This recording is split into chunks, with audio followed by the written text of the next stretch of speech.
جب تک سنت کے مطابق نہ ہو، رسول اللہ صلی اللہ علیہ وسلم کے طریقے کے مطابق نہ ہو، وہ کتنا بھی اچھا کام ہو، کرنے والا کتنا بھی پڑھا لکھا ہو، وہ اللہ کے ہاں قابل قبول نہیں۔ اس لیے ایک مسلمان کو یہ سوچنا چاہیے کہ میں عمل بھی کروں، قبول بھی نہ ہوں، تو اس سے بڑا خسارہ کیا ہے؟ کون سے ایسے بدبخت لوگ ہیں کہ جن کے اعمال کو اللہ قبول نہیں کرتے؟ وہ عمل بھی کیے جا رہے ہیں۔ عمل تو وہی قبول ہوگا جس کی تفصیل شریعت نے بیان کر دی ہے کہ وہ اللہ کی رضا کے لیے ہو، وہ اللہ کے محبوب کے طریقے اور سلیقے کے مطابق۔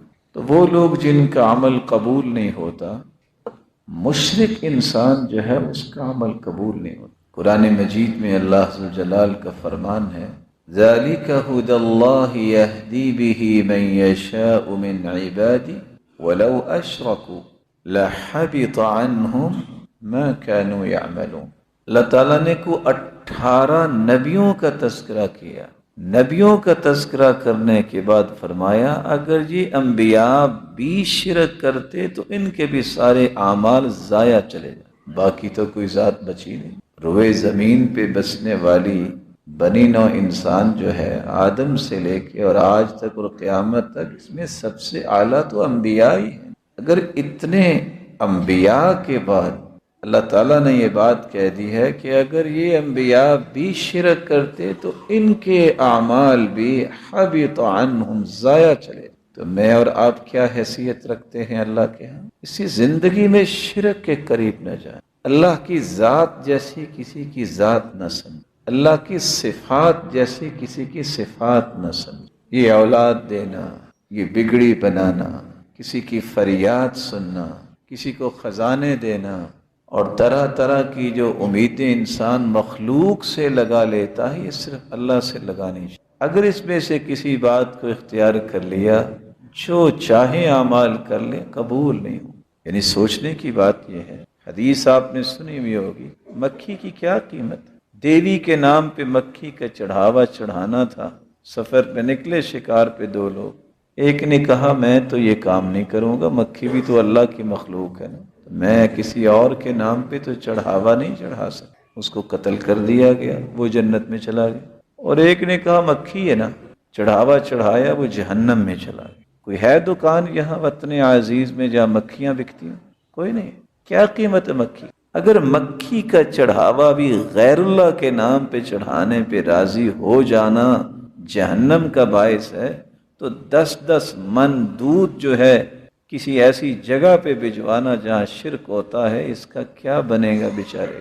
کاش وہ کسی فقیر کو دے دیتا، کسی مسکین کا خیال کرتا، کسی کمزور کا خیال کرتا، اس کے درجات کو اللہ بلند کرے، اس کے لیے جنت کا اس کو وارث بنا دیتے۔ مشرک کا کوئی عمل قبول نہیں ہوتا۔ اور اللہ تعالیٰ معاف فرمائے، اگر تو زندگی میں توبہ ہو جائے، بڑی اللہ کی رحمت۔ اگر وہ دنیا میں توبہ نہ کی تو قیامت کو تو کوئی فدیہ اس کا قبول ہی نہیں ہوگا۔ شرک تو اللہ نے معاف ہی نہیں کرنا۔ ان اللہ لا یغفر ان یشرک بہ ویغفر ما دون ذلک لمن یشاء۔ شرک کے علاوہ باقی اعمال اللہ چاہے تو معاف کر دیں گے، کمی کوتاہی، لیکن شرک معاف نہیں۔ اللہ تعالیٰ ہمیں زندگی کے آخری سانس تک شرک کی ہوا بھی نہ لگا۔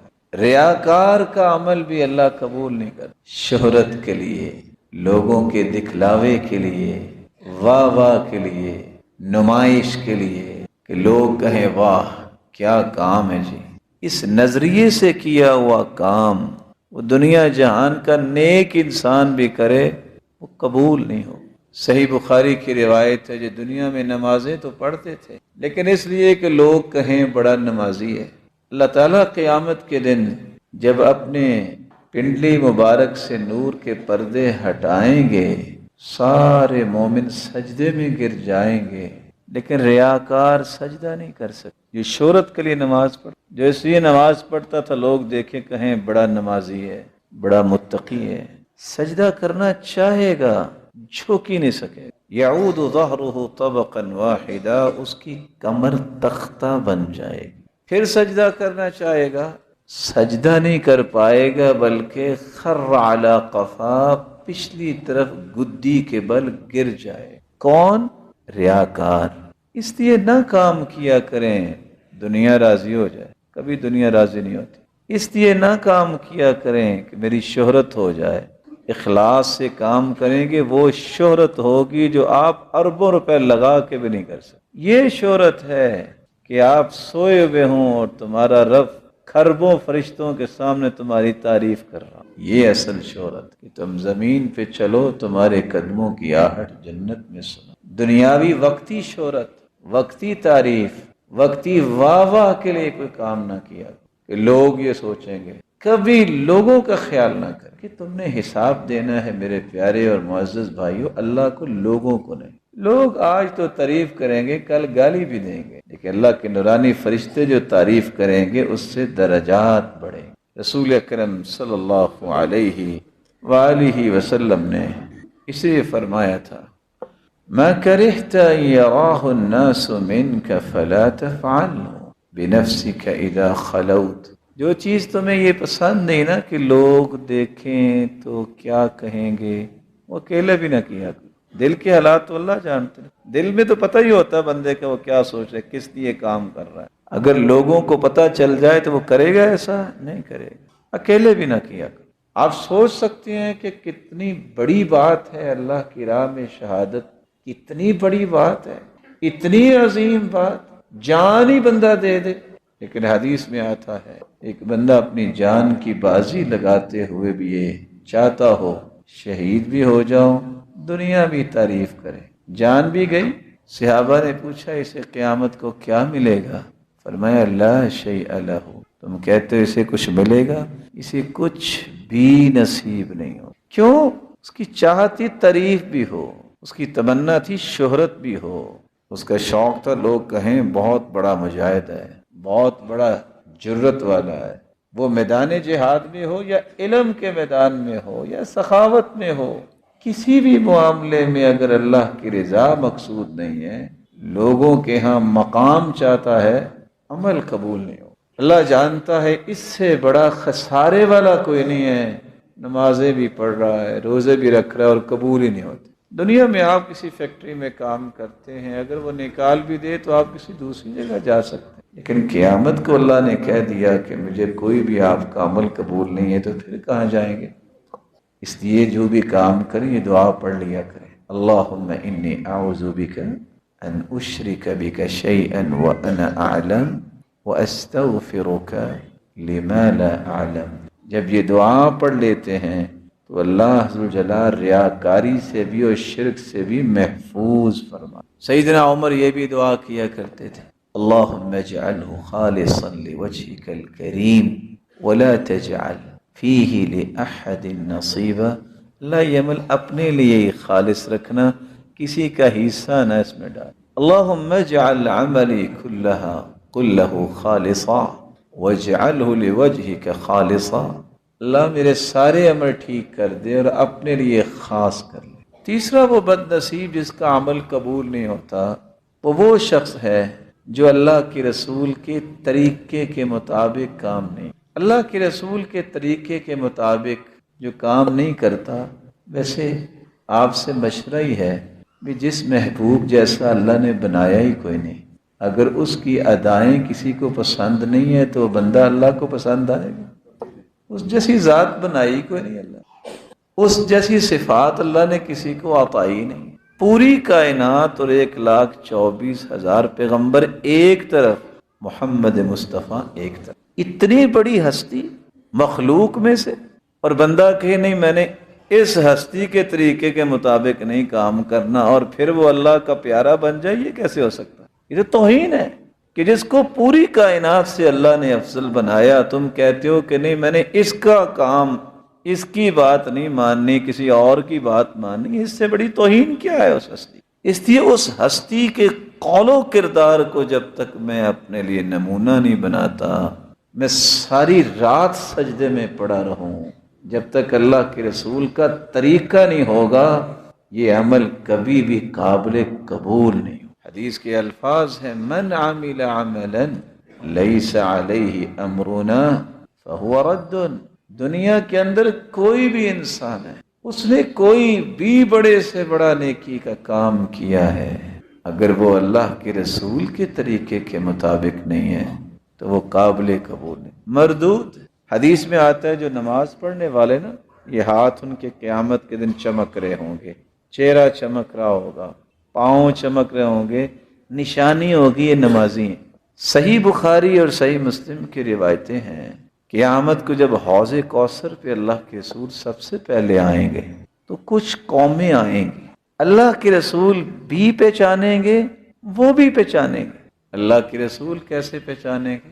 ان امتی یأتون یوم القیامہ غرا محجلین من آثار الوضوء، فرمایا میری امت کے لوگ جو نمازی ہیں ان کے ہاتھ، پاؤں اور چہرہ 5 کلیان گھوڑے کی طرح چمک رہا ہو۔ وہاں آئیں گے لیکن فوراً ان کے سامنے رکاوٹ کھڑی کر دی جائے گی، فیحال بینی و بین، اللہ کے رسول فرمائیں گے یا ربی اصحابی اصحابی اصیحابی اصیحابی کما فی روایت اخری، یہ تو میرے ساتھ ہی لگتے ہیں، چہرے چمک رہے ہیں۔ آواز آئے گی انک لا تدری ما احدثوا بعدک، میرے محبوب آپ کو پتہ ہی نہیں ہے انہوں نے کون کون سے طریقے نکال لیے تھے آپ کے بعد، انک لا تدری ما عاملوا بعدک، آپ کے جانے کے بعد آپ کے علم میں نہیں کہ انہوں نے عمل کون کون سے کیے۔ اس وقت سید المرسلین فرمائیں گے سحقاً سحقاً لمن غیر بعدی لمن بدل بعدی، 2 روایت۔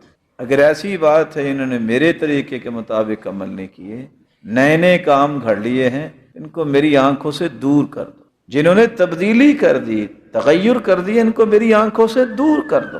سوچنے کی بات ہے، جس کو اللہ کے رسول نے دھتکار دیا اس کا والی وارث کون ہے؟ اس ہستی کی سفارش کے بغیر تو کوئی جنت نہیں جا سکتا، اس ہستی کی شفاعت ہوگی تو جنتی اعلیٰ مقام پہ جا سکے گا، بلکہ حساب ہی شروع نہیں ہونا جب تک وہ ہستی سفارش نہیں کرے۔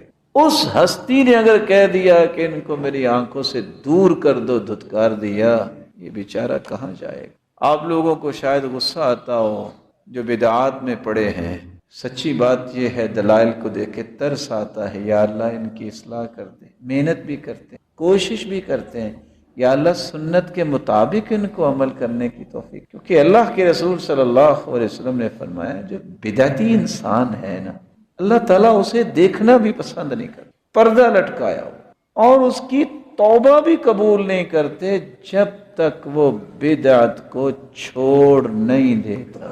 اور حسن بصری کی روایت آپ نے پہلے بھی سنی ہوگی، سید ترغیب کی بھی روایت ہے، جب تک بدعت کو چھوڑتا نہیں ہے حج عمرہ نماز روزہ اس کا قبول ہی نہیں۔ کوئی اور چیز رہے گی اگر نماز روزہ اور حج عمرہ ہی قبول نہیں ہے تو باقی کون سا؟ اس لیے ہر وقت اس بات کی کوشش کیا کریں میں جو عمل کر رہا ہوں یہ سنت کے مطابق ہے، اگر سنت کے مطابق ہے تو آپ جیسا کوئی کامیاب بندہ نہیں۔ امام احمد بن حنبل کشتی میں بیٹھے ہیں اور ایک ہی دعا کر رہے ہیں، اللہم احینی علی الاسلام والسنہ، یا اللہ اسلام پہ رکھنا اور سنت پہ رکھنا۔ ایک بندہ بڑا ہی رو رہا تھا، پوچھا کیا ہوا؟ کہتے میرا نا ایک دوست فوت ہو گیا۔ کہتے اتنی بات بتاؤ، حل ہوا کان علی السنہ، کیا وہ سنت کے مطابق زندگی گزارتا تھا، یعنی اللہ کی رسول کے طریقے کے مطابق؟ کہا جی ہاں۔ کہتے پھر غم نہ کرو، ستلقاہ، ان قریب تم جنت میں اکٹھے ہو۔ اللہ تعالی ہمیں سنت کا پابند بنائے۔ رسول اکرم صلی اللہ علیہ وآلہ وسلم کی سنت، اس کو چھوڑنا، نیا کام نکالنا، منمانی کرنی، کسی بڑے کی بات کہ میرے بڑے نے یہ کہا ہے، میرا بڑا یہ کرتا ہے، مسلمان کا بڑا محمد رسول اللہ ہے، اسے بڑا کوئی نہیں ہے، اللہ نے مخلوق میں اس سے بڑا کوئی نہیں بھیجا اور نہ قیامت تک آئے گا۔ ثقہ تامہ، یہ اپنے دل میں گرہ باندھ لے، جب سے کائنات بنی ہے مخلوق میں سے اللہ نے اس سے بڑا کوئی انسان نہیں، اس لیے اس کو بڑا مانو۔ اس کی بات جب آ جائے تو پھر کسی کی بات پہ دیکھنا بھی اپنی آنکھوں کی توہین سمجھا کر۔ ہمارا ایمان اور عقیدہ ہے کہ اس امت میں نبی کے بعد جو افضل ہے وہ سیدنا ابو بکر ہے، کیونکہ 8 دروازے ان کے لیے کھولے جائیں گے۔ اللہ کے رسول نے فرمایا میں نے ہر ایک کے احسانات کا بدلہ چکا دیا، لیکن ابو بکر کے احسانات کا بدلہ میرا رب دے گا۔ ایک بندے نے سیدنا ابو بکر کی بات اللہ کے رسول کے مقابلے میں پیش کی، حدیث سنائی گئی، کہتے ہیں ابو بکر تو یہ فرماتے ہیں، تو سیدنا عبداللہ بن عباس کہتے ہیں خشیت ان تنزل علیکم حجارۃ من السماء، تم نبی کے مقابلے میں ابو بکر کی بات پیش کر رہے ہو، مجھے تو خوف آ رہا ہے کہیں تم پہ پتھروں کی بارش نہ ہو جائے۔ اگر ابو بکر کی بات بھی پیش نہیں کی جا سکتی تو دیانتداری سے بتائیے اس جیسی ہستی بھی دنیا میں کوئی اور ہے؟ اللہ تعالی ہمیں بدعت سے محفوظ فرمائے۔ امام جرجانی کہتے ہیں البدعہ ہی الفعلۃ المخالفہ للسنہ، بدعت ایسے فعل کو کہتے ہیں جو سنت کے مخالف ہو۔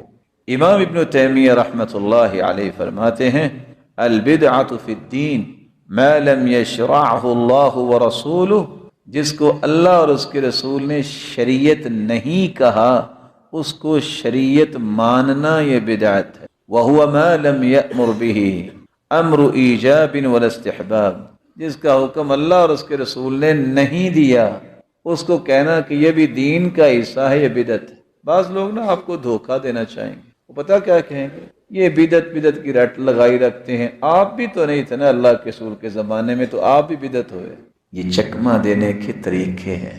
تو چلو اگر آپ اس تعریف پہ ہی آتے ہیں کہ فلاں نہیں تھا تو یہ بدعت ہے، تو آپ بھی نہیں تھے بدعت تو آپ بھی ہوئے۔ پھر بات یہ نہیں ہے، جس چیز کو دین سمجھ کے اختیار کیا جائے اور اس بات کا تذکرہ قرآن میں نہیں ہے، حدیث میں نہیں ہے، وہ بدعت ہے۔ اس وقت اگر آپ کی تعریف کو مان لیا جائے کہ اللہ کے رسول کے زمانے میں نہیں تھا تو بدعت ہے، تو پھر تو تابعین بھی تبع تابعین بھی سارے بدعت ہو گئے۔ لوگوں کو دھوکہ دینا چھوڑ دیں، اللہ سے ڈر جائیں، کوشش کریں کہ ہم تو اپنے گناہ نہیں اٹھا سکتے، لوگوں کے بھی گناہ نہ کہیں ہمارے سر پہ آ جائے۔ وَلَيَحْمِلُنَّ أَثْقَالَهُمْ وَأَثْقَالًا مَعَ أَثْقَالِهِمْ، اللہ کی قسم اس سے بڑا کوئی بھی ایسا انسان خسارے والا نہیں ہے جو اکیلا اپنے گناہ نہیں لوگوں کی بھی گٹھریاں اٹھا رہا ہے۔ اور بھلے مانس اپنا حساب کو دے دے تو بڑی کامیابی ہے، لوگوں کے گناہ تو اپنے ذمے نہ لو۔ لوگوں کو چکمے اور دھوکے دے کے ان کو گنہگار بنانا یہ کس قدر جرم ہے۔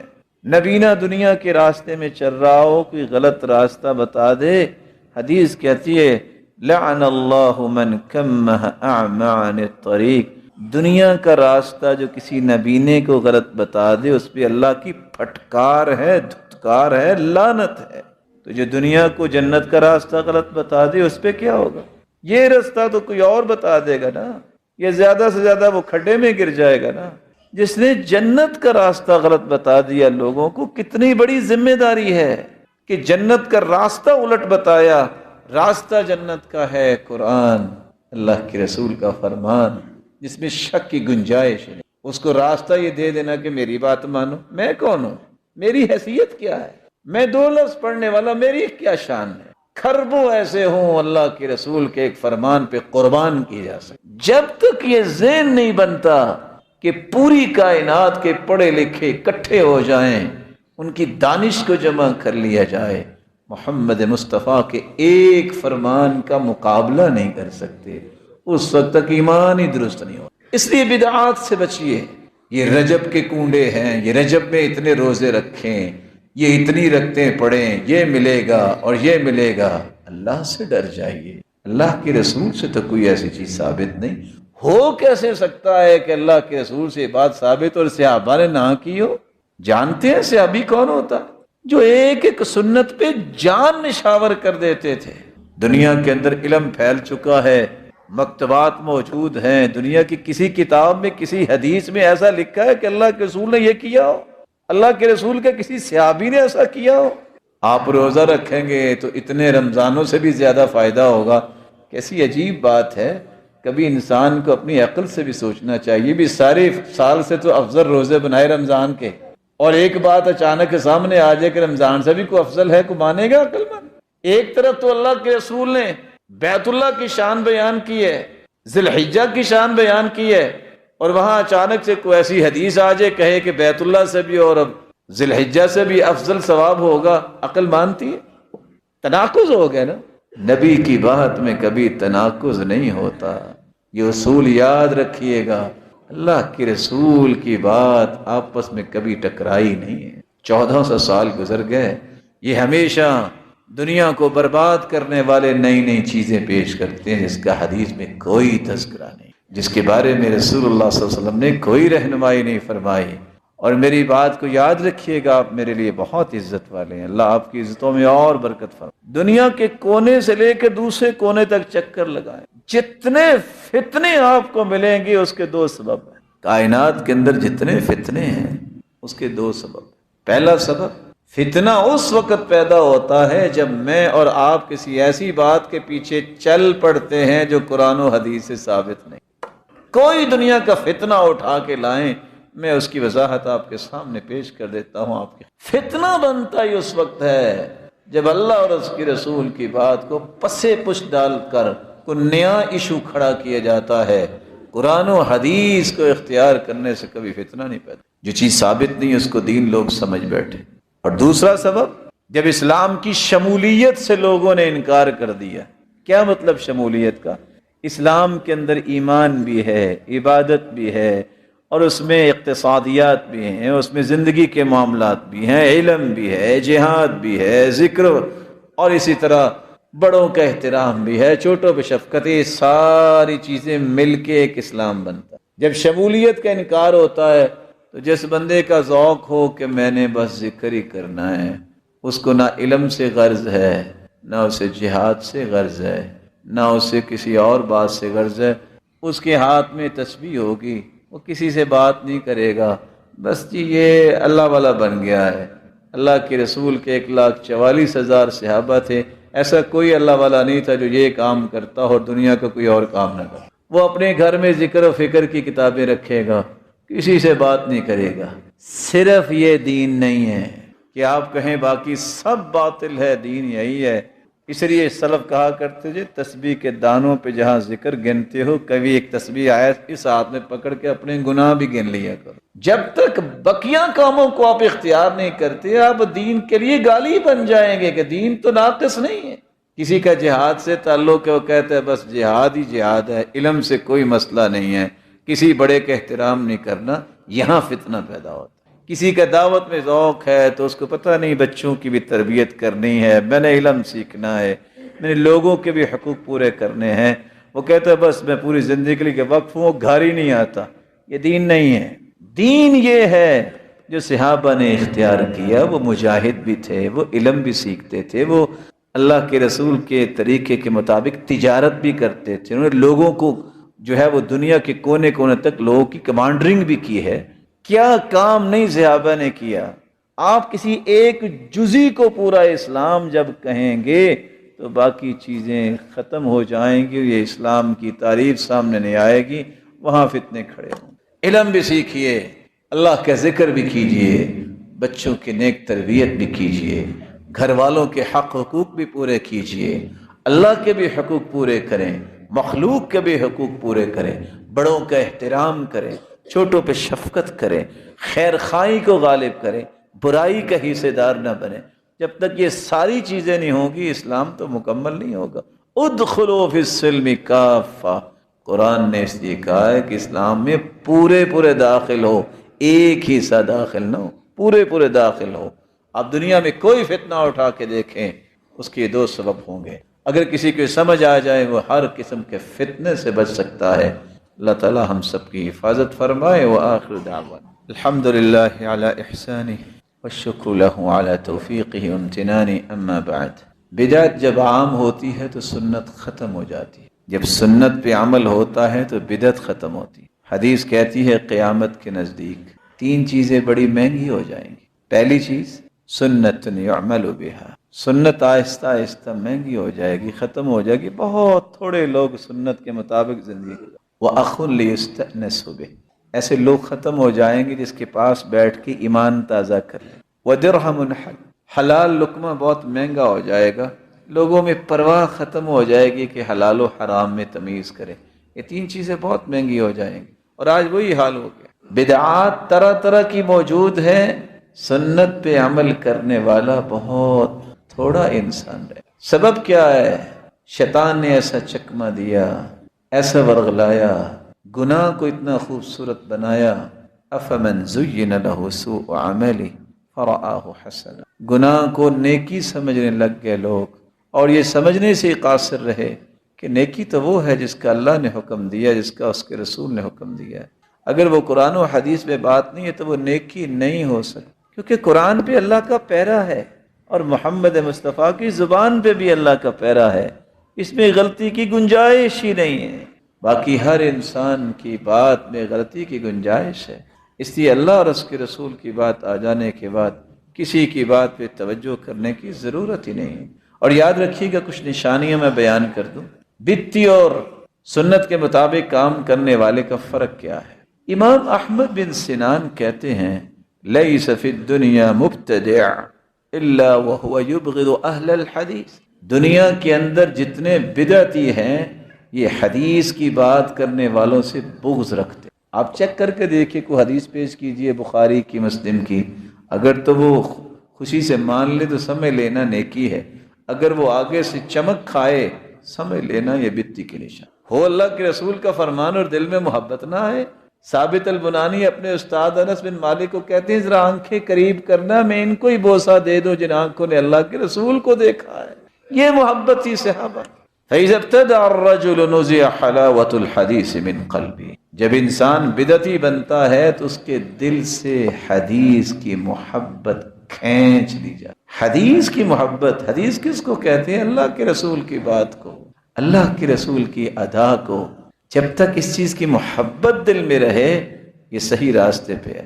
جب نفرت ہو جائے حدیث سے تو سمجھ لو یہ اس دائرے سے اپنے آپ کو نکال چکا ہے جو رحمت و برکت کا دائرہ ہے، محمد مصطفیٰ کی سنت کا دائرہ۔ رسول اللہ صلی اللہ علیہ وآلہ وسلم نے یہ بھی فرمایا تھا، لوگوں ان خیر الہدی ہدی محمد صلی اللہ علیہ وسلم، اللہ کے رسول صلی اللہ علیہ وسلم نے یہ بات سمجھا دی تھی کہ دنیا کے اندر سب سے بہترین طریقہ جو اللہ نے عطا کیا ہے وہ محمد مصطفیٰ کو عطا، اس کے طریقے کے مقابلے میں کسی کا طریقہ پیش نہیں کیا جا سکتا۔ اور سچ کہا کرتے تھے سفیان ثوری، اور آج ذرا چیک کیجئے گا، البدعۃ احب الی ابلیس من المعصیہ، سفیان ثوری کہتے تھے کہ گناہ سے زیادہ شیطان کو بدعت پسند۔ کیوں؟ ایسا کیوں ہے؟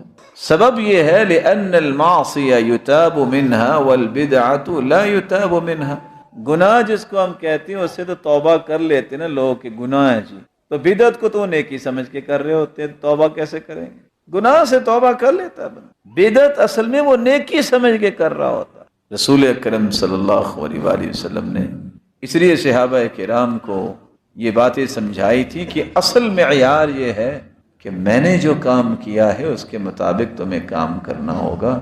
رسول اکرم صلی اللہ علیہ وآلہ وسلم کی زوجہ مطہرہ اس لیے بیان کرتی ہیں، صحیح بخاری مسلم کی روایت، من احدث فی امرنا ھذا ما لیس منہ فہو رد، جس نے کوئی نئی بات گھڑ لی جو ہمارے پاس نہیں ہے، نہ قرآن میں نہ حدیث میں ہے، اس کا عمل مردود ہے۔ بلکہ آپ صلی اللہ علیہ وسلم کا فرمان صحیح بخاری میں ہے، فرمایا من آوى محدثا من احدث فیہا حدثا، جو مدینہ کے اندر کسی بدعت کا ایجاد کرتا ہے یا کسی بدعتی کو جگہ دیتا ہے، فعلیہ لعنت اللہ والملائکہ والناس اجمعین، اس پہ اللہ کی، فرشتوں کی، پوری کائنات کی لعنت۔ لا يقبل منہ صرف ولا عدل، نہ اس کی کوئی فرضی عبادت قبول ہے نہ اس کی کوئی نفلی عبادت۔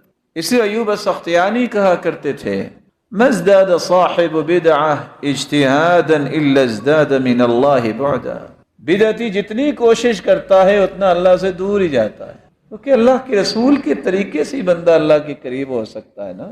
اگر اس طریقے کو چھوڑے گا، جتنا چھوڑے گا اتنا ہی وہ اللہ اس کی رحمت سے دور ہو جائے گا۔ رسول اکرم صلی اللہ علیہ وآلہ وسلم نے جو تربیت دی، سلف کہا کرتے تھے، فضیل ابن عیاض کی بات ہے، من علامت البلاء ان یکون الرجل صاحب بدعہ، کسی بندے کو مصیبت والا دیکھنا ہے کہ مصیبت میں مبتلا ہو گیا تو بدعتی کو دیکھ لو، اس سے بڑی مصیبت کیا؟ سر درد ٹھیک ہو سکتی ہے، بخار ٹھیک ہو سکتا ہے، کوئی بلا آ جائے ٹل جائے گی۔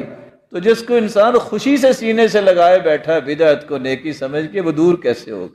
جب تک توبہ نہیں کرے گا، اس کو چھوڑے گا نہیں، یہ مصیبت اس سے دور نہیں ہوگی۔ سیدنا انس رضی اللہ تعالی عنہ اس کی روایت ہے صحیح ترغیب کی، ان اللہ حجب التوبہ عن کل صاحب بدعہ حتی یدع بدعتہ، اللہ بدعتی انسان جب تک بدعت کو چھوڑتا نہیں اس کی توبہ ہی قبول نہیں کرتا۔ اللہ سے دعا ہے اللہ ذوالجلال ہر قسم کی بدعت سے ہمیں محفوظ فرمائے اور زندگی کے آخری سانس تک سنت کے مطابق کام کرنے کی توفیق عطا فرمائے، اور اللہ ذوالجلال زندگی کے یہ ایام دیے ہیں ان کو اس طرح خوبصورت بنانے کی توفیق دے جس طرح سلف صالحین کو توفیق دے۔